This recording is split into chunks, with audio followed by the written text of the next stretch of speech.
In this video, I want to do a part 2 on move number 19 in pattern Choong-Jang. So this is the move I talked about previously. There was some information I forgot to add to that video last time. So here we go. So this technique here, what the book describes is that you're doing a low front snap kick with the right knee while pulling both hands in the opposite direction as if grabbing the opponent's leg. So really what they're calling for is what we would call a knee front strike. And then what they're saying that the application is that you're holding the opponent's leg up into the air while you're delivering a knee front strike. So that's what they're showing in the book. Now, keep in mind the previous technique that was done was an X-fist pressing block. So they're showing X-fist pressing block, that you're blocking the attack, and then the next technique they're showing is that you're doing this knee front strike, grabbing the person's leg. Now, what I've mentioned before in other videos is that the further and further back in time that I go, the more and more things converge to the style of Taekwondo that I learned at Chung Oh's school. And I mentioned before that my instructor was one of the very first students of Taekwondo.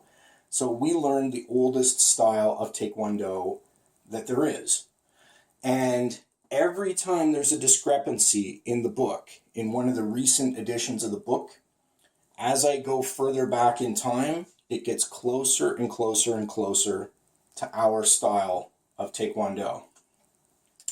Interestingly, even in the 1960s book, move number 19, it's still calling for knee front strike, and the hands are positioned off to the side right there. And it said as if grabbing the opponent's leg, if you read the text up above. However, like I said, there are mistakes that have existed in the book. I've seen examples where they got the pictures switched around and where they numbered the techniques incorrectly. But if you look at this picture here, for a technique that comes later in the same pattern, they have a movement there where you're doing a front snap kick and you're grabbing the person's head and pulling down. And here they've got this little weird diagonal upwards arrow. I can't help but think that what they really meant to do, since you're not doing a front snap kick up on a 45-degree angle, that makes no sense. And you're not pulling the arms upward when you're doing this front snap kick, but the arrow clearly points upward in this picture. So this is on page 202 of the 1965 textbook. I believe this arrow was meant to be over here with this picture here, and that this knee strike is actually supposed to be coming in from the side, whether you want to go in on a 45 or whether you want to take it all the way in a full 90 degrees. But the way we were always taught to do this technique is as a knee side strike, meaning that you are grabbing the opponent and you are driving in with the knee from the side. Now, here I'm grabbing behind my dad's head, but the technique is even more effective if you grab and put this hand around behind your opponent's head so that you're grabbing with both hands on their right hand side, so by their right shoulder, and then pulling them this way as you drive the knee in this way. So in other words, if you want to do knee front strike, you want to grab behind the head and pull straight down towards you because your knee is going straight in at the target. If you want to deliver a knee side strike, what the book calls a turning kick with the knee, remember turning kick is roundhouse kick, you would want to grab more on this side of their body. So from your point of view, it would be to the left that you would be grabbing. On your opponent, it's on your opponent's right hand side. and then you would pull them in this direction towards you, but also to the right in order to come in and deliver a knee side strike with the right leg. So you should be pulling your opponent towards the direction that your knee is coming from. However, so these are some pictures illustrating the technique, what it's supposed to be, what you should be doing in pattern Choong-Jang for move 19, knee side strike. You can see it looks exactly like a roundhouse kick, except you're not extending the leg out. You're not kicking with the foot. You're striking with the knee. And in this instance, of course, this is the only example I can think of in the ITF pattern set that has a knee side strike. So it's why this technique is so rare and so valuable. It's the only example I can think of in the ITF pattern set where there is a knee side strike. But there it is. That's what it looks like from side view. You should be grabbing your opponent up by their shoulder, and you should be pulling them down in that direction as you strike this way. And you can see that once you complete the knee side strike, you would place your foot on the ground and perform the knife hand guarding block in the opposite direction, which is the next move in the pattern. Now, if you think this through logically, there's no reason why you would ever grab your opponent's leg here and do a knee front strike. If you're able to grab your opponent's leg and you're holding it up in the air, which is not easy to do, I might add, to begin with, but if you're holding your opponent's leg up in the air, all you would do in this position here is not a knee front strike. You would kick your opponent's leg out from underneath them and just trip them down to the ground. I mean, if your opponent is caught in this position here, the most logical follow-up move to do is just kick the leg out from underneath them and take them down to the ground because you've got them. Why would you deliver a knee strike to an opponent that is standing on only one leg?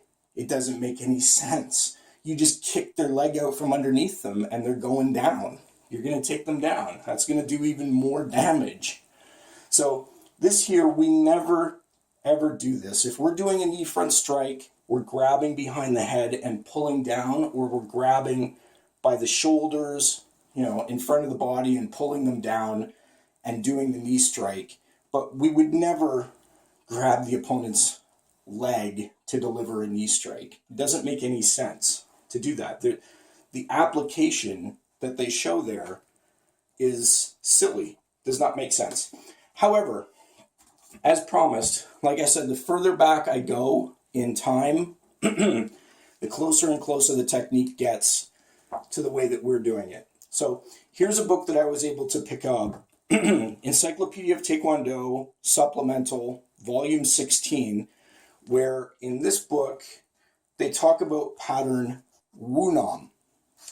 And as I've described before, pattern Wunam, it's spelled Yunam, but pattern Wunam, is actually the pattern that predated pattern Choong-Jang. So this pattern was ultimately dropped from the pattern set, but it is virtually identical to pattern Choong-Jang.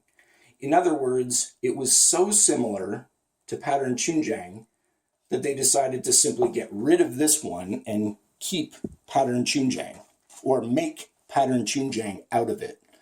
So if you look here, this is page 174 of this book. You can see move number 19, and look at that. Look at the similarity.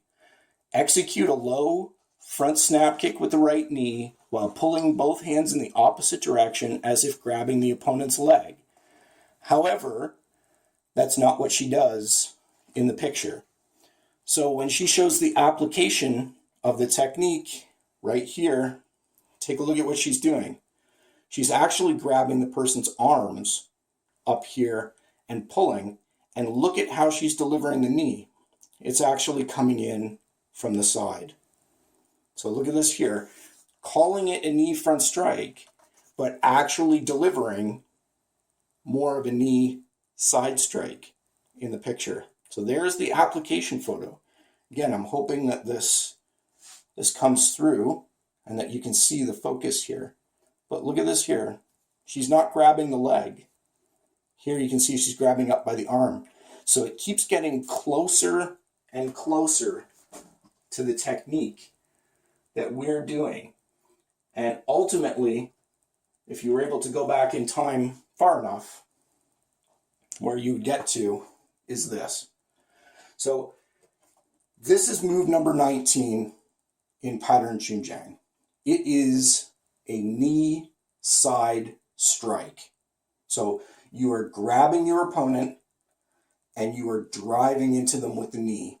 And as soon as you put your leg down, you perform the knife hand guarding block in the opposite direction. This technique flows smoothly, cleanly, and smoothly into the next move in the pattern. And that's what you're doing. If you can picture your opponent, after they've delivered a front snap kick, your opponent is going to have their right leg. Most people kick with their right leg. Their right leg is going to be in front. So your opponent is probably going to be in this position right here after they did the front snap kick and after you did the X-fist pressing block to stop their kick. So there you go. They're in the perfect position to be grabbed and hit with a knee side strike. You come in, whether you want to come in 45 or all the way in from the side, you're in perfect position to deliver that knee side strike. And my dad is quite a bit shorter than I am, so you can see that I'm going up side ribs, but the groin is a perfectly valid target as well. But that's the technique. I mean, that is the technique in pattern Choong-Jang. And the further over you grab towards your left, the more power you can drive into that knee side strike to really put it in there. But that's the technique. So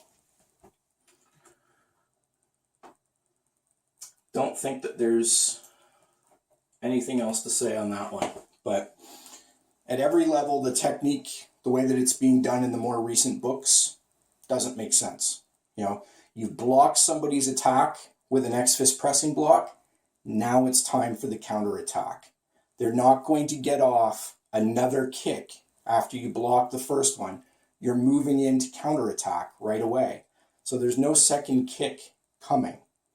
And if you were able to grab their front snap kick with the X-fist pressing block, your next most logical follow-up is just to kick the remaining leg out from underneath them and just take them down to the ground. That would be the simplest way to go from there. You wouldn't attempt a knee front strike while holding them up, because you're the only thing that's keeping them up. You're the only thing that's keeping them from going down to the ground. So why would you keep your opponent off the ground, keep them standing, and deliver a technique that keeps them on their feet? Why wouldn't you take them down? It's going to be an even worse fall if you kick their leg out from underneath them and drop them down to the ground. So anyway, that's the technique. You block with an X-fist pressing block. You grab the opponent up by the shoulder or up around behind the collar, grab them and drive into them with knee side strike, and then into the knife hand guarding block for the next technique. So that's all I have for today. Thanks for watching. Bye.